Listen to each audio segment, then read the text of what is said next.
Cette création est issue du projet Canal éducatif à la demande, le premier site collaboratif qui vise à la démocratisation de la culture scientifique, artistique et économique.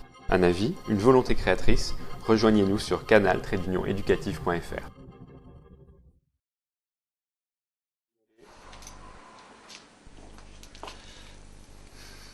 Lorsqu'on verse de l'eau oxygénée sur une plaie, il se forme une mousse. D'où provient-elle?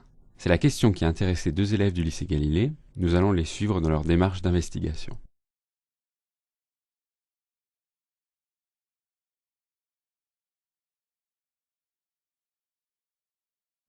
Ah, ça mousse. J'avais jamais vu ça.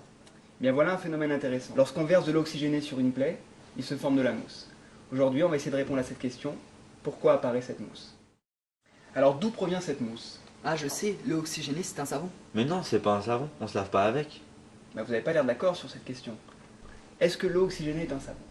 Je vous propose d'y répondre. Eh bien, on pourrait se frotter les mains avec de l'eau oxygénée et voir si ça mousse. Eh bien, c'est une très bonne idée. Il n'y a aucune contre-indication. Alors Maxime, fais-nous l'expérience.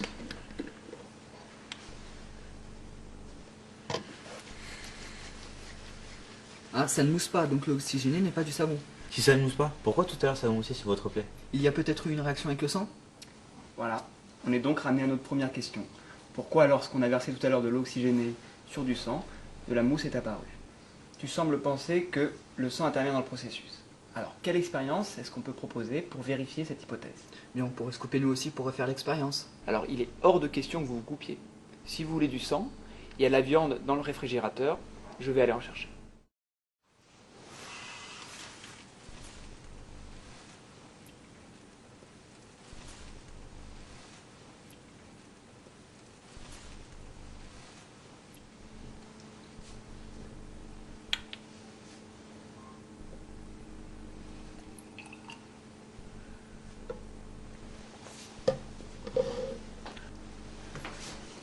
Oh, il y a des bulles.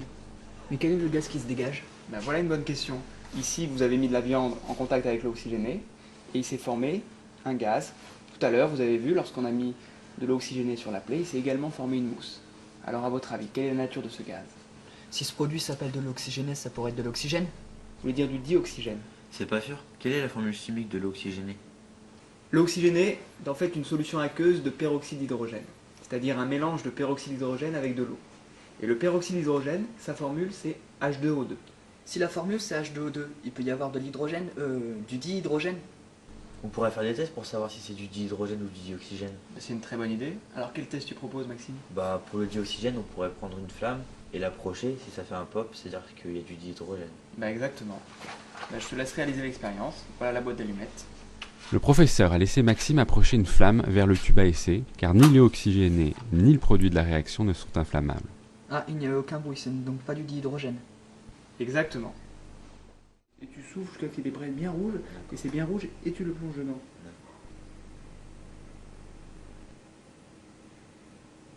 Allez. Souffle, encore. Vas-y. Maintenant, vas-y. Ah, le bâton rougit de nouveau, ça veut dire qu'il y a du dioxygène? Exactement, Jonathan. En réalité, l'eau oxygénée va se décomposer en dioxygène. Mais monsieur, dans l'équation, il n'y a pas le sang. Alors en effet, le sang n'intervient pas dans l'équation chimique. On écrit H2O2 donne O2 plus H2O. Deux molécules de peroxyde d'hydrogène H2O2 se transforment en deux molécules d'eau et une molécule de dioxygène. Alors, si par exemple je prends de l'eau oxygénée, je la verse dans un bécher, et bien vous voyez, on a l'impression que l'eau oxygénée ne se décompose pas. Mais c'est une impression, parce qu'en réalité la décomposition est tellement lente que la quantité de dioxygène qui est formée n'est pas visible sous la forme de bulles comme vous avez pu l'observer tout à l'heure. Alors ce qui se passe, c'est que le sang intervient dans ce processus, il accélère la décomposition de l'eau oxygénée et permet d'observer un dégagement gazeux important. On dira donc que le sang est un catalyseur. Un catalyseur est un composé qui permet d'augmenter la vitesse d'une réaction. Il participe à la réaction, mais ne fait ni partie des produits ni des réactifs. On l'écrit généralement au-dessus de la flèche de réaction. Ici, le sang catalyse la décomposition de l'eau oxygénée. Est-ce qu'il n'y a que le sang qui décompose l'eau oxygénée? C'est une très bonne question. Alors en fait, je vais vous montrer un produit d'usage courant. C'est une solution qui permet de nettoyer les lentilles de contact. Alors voilà comment c'est vendu. Vous avez ici un dispositif dans lequel vous pouvez placer les lentilles de contact. Vous ouvrez de part et d'autre ces deux petits clapets et vous insérez les lentilles de contact. Et tout en bas, eh bien, vous avez un disque de platine. Alors en fait, je vous demande de remplir ce petit flacon avec une solution d'eau oxygénée. Et une fois que vous avez inséré les lentilles dans le dispositif, eh bien, vous placez tout ceci à l'intérieur de la solution d'eau oxygénée. Oh, il y a encore un dégagement gazeux. Le platine joue le même rôle que le sang, c'est un catalyseur? Exactement. Que ce soit tout à l'heure le sang ou maintenant le platine, eh bien, il y a décomposition de l'oxygéné et la décomposition se fait très rapidement. Alors ici, le dioxygène qui est produit, il permet de décoller les impuretés qui se trouvent sur les lentilles de contact. Alors, si vous regardez la notice, on vous dit qu'il faut laisser les lentilles de contact environ une demi-heure dans l'eau oxygénée. Et ensuite, normalement, elles sont propres. La présence d'un catalyseur, sang ou platine, permet d'accélérer sa décomposition et le dioxygène formé fait remonter les impuretés à la surface de la plaie ou décolle les saletés déposées sur les lentilles de contact.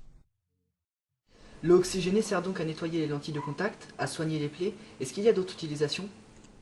L'eau oxygénée est utilisée dans les industries suivantes. Pour le textile, à l'usage du blanchiment, pour la papeterie, également pour le blanchiment ou la décoloration, dans l'alimentation, contre la prolifération des bactéries comme la listeria, ou en pharmacie, à usage d'antiseptique général.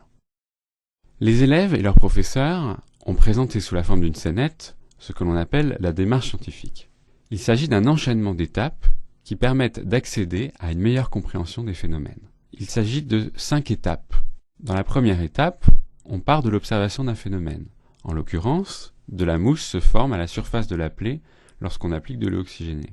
Pour la deuxième étape, on formule une hypothèse permettant d'expliquer ce qui a été perçu.